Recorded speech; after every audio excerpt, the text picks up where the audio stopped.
আমি এখনো ছোট্ট ছেলে, বুঝি না রাজনীতি, বুঝি না ষড়যন্ত্র। শুধু জানি আমার বাবা আর নেই।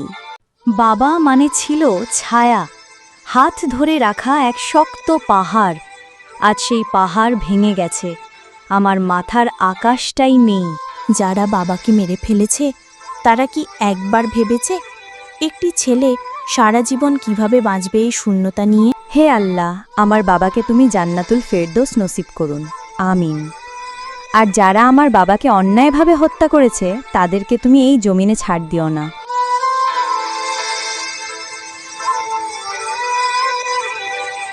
আমি মোহাম্মদ সোহাগ। আমার এই ভিডিওটা হয়তো স্মৃতি হয়ে থাকবে, একদিন হয়তো আমি থাকবো না করে, কিন্তু অনেক দিন বেঁচে থাকার খুব ইচ্ছা আমার।